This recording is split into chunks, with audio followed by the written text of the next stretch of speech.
Like, share, and subscribe. Live for Love TV. Oh. And subscribe. Live for Love TV.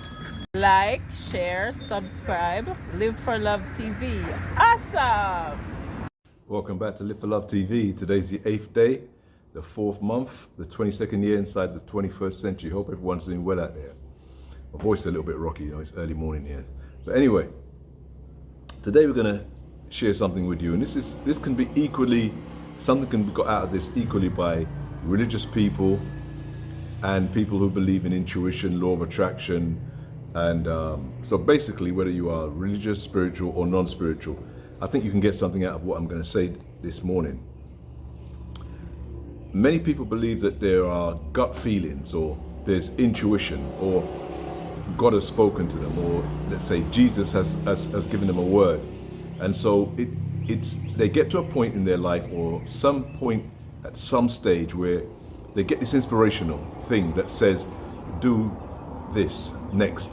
And they're kind of frightened, but they feel empowered so much by that voice that they can actually do the thing. So it may be just to leave a job without having another job, maybe to leave a relationship, maybe to leave a country.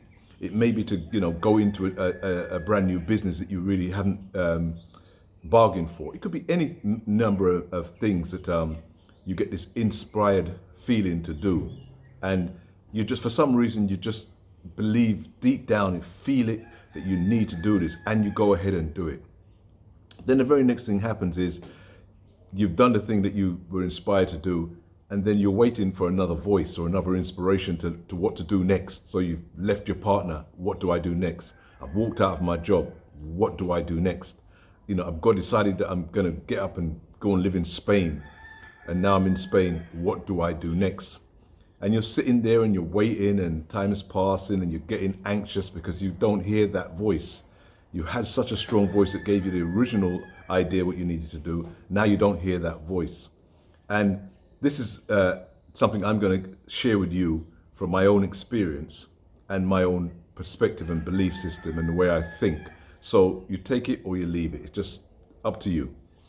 But you don't hear that voice, and now you're confused and you're wondering, why has God forsaken me? A bit like when Jesus on the cross, when he was on the cross, the Bible says that he asked God, why has God forsaken him? So that is similar to what I'm saying now, that he knew what he had to do up to that point.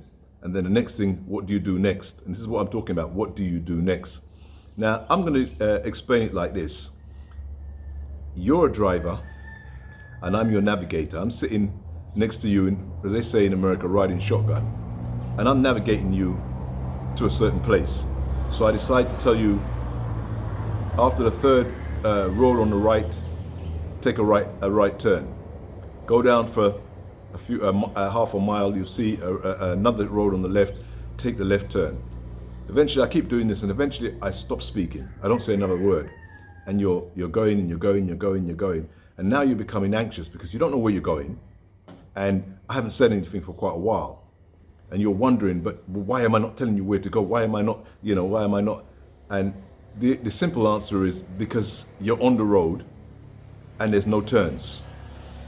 There's nothing, you don't need to know whether you're going left, right, up, back, forward, whatever. There's nothing to say. Just keep going on that road. And that's what's happening when you've been given that first inspiration. You keep going on that road. And eventually, that which is meant to happen will come to you. That's how it happens. A bit like Jesus on the cross.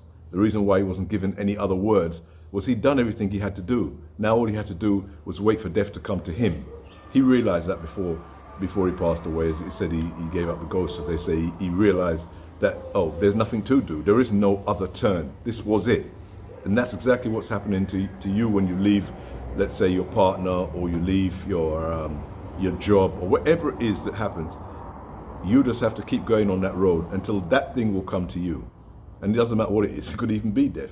But if it's short of that, it'd be something else, maybe another partner, maybe another job, maybe another great road will open up to you, and you'll be able to move on from there.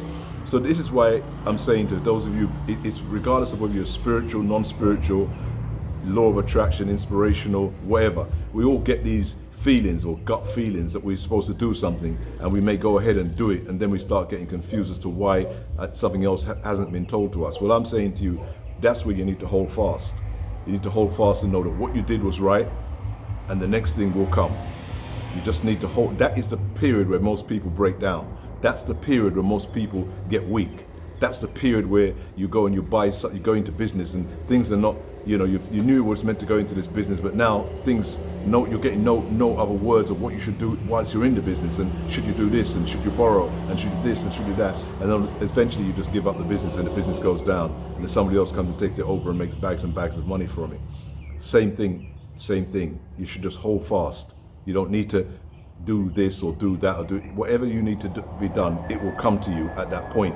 But the dodgy period, I call it, that dodgy period in between you not hearing anything and that thing coming to you, is where most people fail.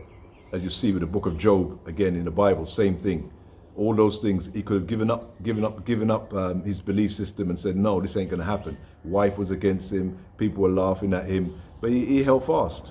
He held fast, even when nothing seemed to be happening, and eventually it came to him. All that was meant to come to him and more came to him.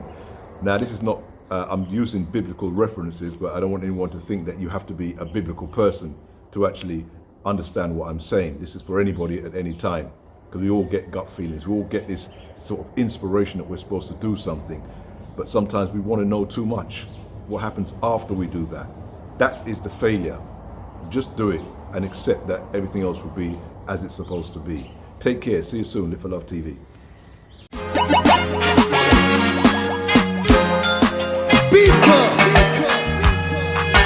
One step more, one step more, one step more, one step more, until you reach your goals. One step more. This is Live for Love.